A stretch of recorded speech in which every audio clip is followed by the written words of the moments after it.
ભાજપ અને કોંગ્રેસના લગભગ તમામ ઉમેદવારો નિશ્ચિત પણ થઈ ચૂક્યા છે અને મોટાભાગના ઉમેદવારોએ તો પોતાની ઉમેદવારી ફોર્મ પણ ભરી દીધી છે। ત્યારે આજે ખાસ મુલાકાતમાં આપણે વાત કરીશું પંચમહાલના કોંગ્રેસના ઉમેદવાર વી.કે. ખાંટ પાસેથી અને જાણીશું કે આખરે શું છે તેમની રણનીતિ। વી.કે.જી, આપનું ખૂબ ખૂબ સ્વાગત છે અમારા કાર્યક્રમમાં। સૌથી પહેલો સવાલ કે જ્યારે વી.કે. ખાંટે કોઈ ચૂંટણી લડી નથી ત્યારે સીધા લોકસભાની ચૂંટણી માટે પાર્ટીએ પસંદગી કરી છે, કયું કારણ, કયા ફેક્ટર એની અંદર મૂળભૂત કામ આવ્યા? આપ અમદાવાદથી છે કંઈ સુધી અમારું ઇન્ટરવ્યુ લેવા આવ્યા એ બદલ મીડિયા સેલવાળાનો ખૂબ ખૂબ આભાર। હું મોરવા હડપની અંદર કોંગ્રેસ પાર્ટીની અંદર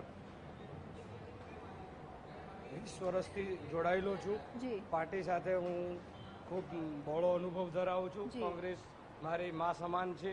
હું કોંગ્રેસનું કોઈ દાડો અપમાન કરતો નથી અને આટલા સમય પછી પણ મેં કોંગ્રેસની મને ટિકિટ આપી છે એ સોનિયા ગાંધી અને રાહુલ ગાંધી અને મારા ગુજરાતના નેતા શ્રી અમિતભાઈ ચાવડાનો ખૂબ ખૂબ આભાર માનું છું। વી.કે. ખાંટ કોની ગુડ બુકમાં હતા, સોનિયા ગાંધીની, રાહુલ ગાંધીની કે કોંગ્રેસ પાર્ટીની? હું કોંગ્રેસ પાર્ટીની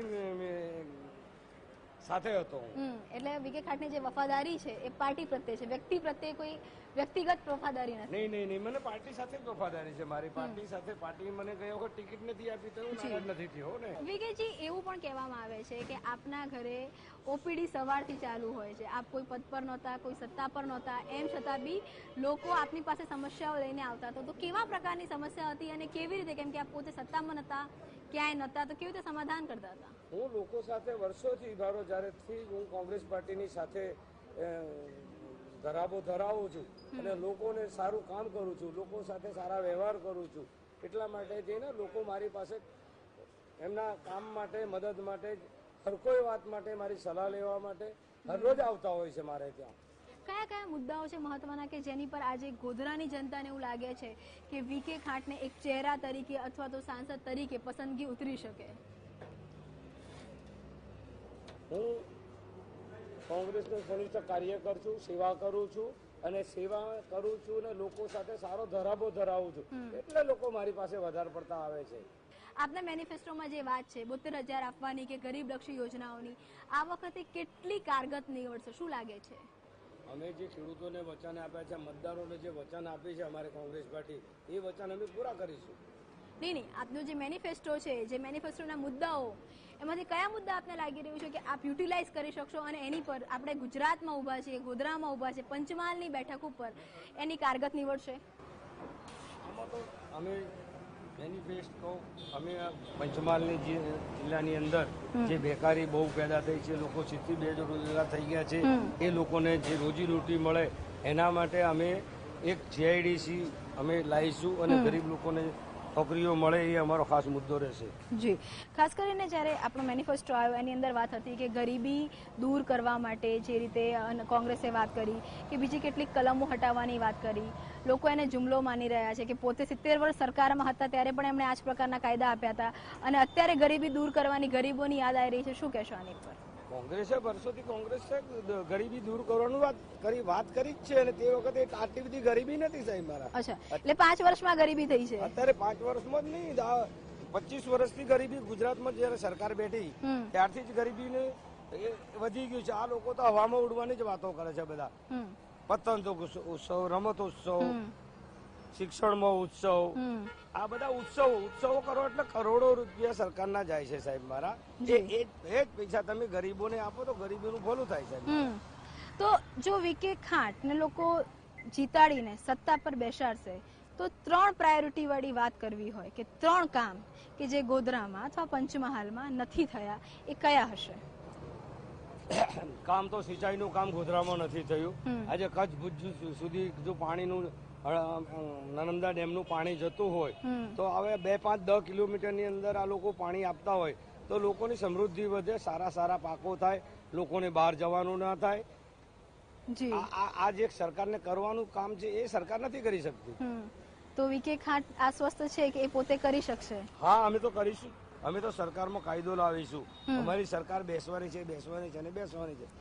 આ વખતે 2019માં ભાજપ સરકાર જવાની છે અને કોંગ્રેસ સરકાર વિજેતા બનીને સત્તા ઉપર આવવાની છે અને સત્તા ઉપર આવે એટલે અમે આ બધા જ કાયદાઓ કરીશું અને લોકોનો કામ બી કરીશું. તો લોકો બી તો એ પૂછી રહ્યા છે કે 70 વર્ષ સત્તા પર હતા ત્યારે કેમ નહીં કર્યું, એનો શું જવાબ છે? અમે બધા ડેમો કોણે બનાયા? જે કોંગ્રેસ સરકારે આ ડેમો બનાવ્યા. ભાજપનો આક્ષેપ છે કે નર્મદાનો સૌથી મોટા વિરોધી કોંગ્રેસ રહી છે. નહીં, એ ખોટી વાત છે. કોંગ્રેસે જ પાયો નાખ્યો હતો સાહેબ મારા, અને કોંગ્રેસે જ શરૂ કર્યું હતું. એ થોડુંક ક્યાંક તો ચૂક થઈ હતી, થોડીક ચૂક થઈ ગઈ હશે સમજના લીધે, રાજકારણના લીધે. બાકી કોંગ્રેસે જ આનો પાયો નાખ્યો છે સાહેબ મારા. બીજેપી વાળા કઈ પાયો નાખ્યો છે? આપના પુત્ર પણ ધારાસભ્ય છે, તેમની પણ જે આખો વિવાદ છે તે હાઈકોર્ટમાં છે. આ લીગલ બેટલને આપ કઈ રીતે જુઓ છો અને આ ચૂંટણી પ્રચારની અંદર આપના પુત્ર કેવી રીતે આપને મદદરૂપ થઈ શકશે? મારા પુત્ર જે વિવાદ છે સર્ટિફિકેટનો, એ મારા મિસિસના ઓરિજિનલ આદિવાસી હતા, મારા મિસિસ, અને એના સન હોવાને કારણે એને આદિવાસીનું સર્ટિફિકેટ લીધું હતું અને એ જ આદિવાસીના સર્ટિના બેઝ ઉપર એ કોંગ્રેસ પાર્ટીમાં ઉમેદવારી ભરી અપક્ષ લડ્યા છીએ અમે અને જીત્યા છીએ. એ સરકારે, ગુજરાત સરકારે કાયદો બનાવ્યો છે કે ઓતર જ્ઞાતિથી પેદા થયેલા બાળકને આદિવાસી ઓતર જ્ઞાતિથી લગ્ન થઈ પેદા થયેલા બાળકને આદિવાસીનો લાભ મળી શકે, એ ગુજરાત સરકાર એક્ટનો કાયદો છે. પંચમહાલની જો વાત કરવામાં આવે તો પંચમહાલનો એક રેકોર્ડ રહ્યો છે કે મની પાવર અને મસલ્સ પાવર, પ્રવાસી પણ જ્યારે હતા ત્યારે, કે જે દબંગ નેતાઓ હોય છે એની જીત થતી હોય છે. બીજા આપના સામેના જે ઉમેદવાર છે એ પણ બદલાઈ ગયા છે, ત્યારે આપ આપની જીત માટે કેટલા આશ્વસ્ત છો? હું બિલકુલ મારા મતદારો મારી સાથે છે, પબ્લિક મારી જોડે છે, મારા રિલેશન એટલા બધા છે, મારા સંબંધો સારા છે, લોકો સાથેનો મારો વ્યવહાર ક્લિયર કટ હોવાને કારણે હું અપક્ષ લડીને જીત્યો હોય. મારો પુત્ર કોંગ્રેસ અને ભાજપ બંને પાર્ટી ઉભી હતી અને હું અપક્ષ જો જીત્યો હોય જંગી લીડથી, તો લોકોની સાથે સારા સંબંધો હશે તો અમે જીત્યાઈશું ને સાહેબ. માટે ખૂબ આશ્વસ્ત છો? હા, સરસ, ખરેખર. ધન્યવાદ અમારી સાથે વાતચીત કરવા માટે. તો આ હતા પંચમહાલના કોંગ્રેસના ઉમેદવાર કે જેમનું સ્પષ્ટ માનવું છે કે આ વખતે તેમની જીત થશે, જીત માટે આશ્વસ્ત છે. 26 સીટો પરથી બીજે ક્યાંય પંજો લહેરાય કે નહીં, પરંતુ અહીંની જનતાએ પંજા સાથે જશે. જો કે શું પરિણામ આવે છે તો ચૂંટણીના પરિણામોના દિવસે જ ખ્યાલ આવશે.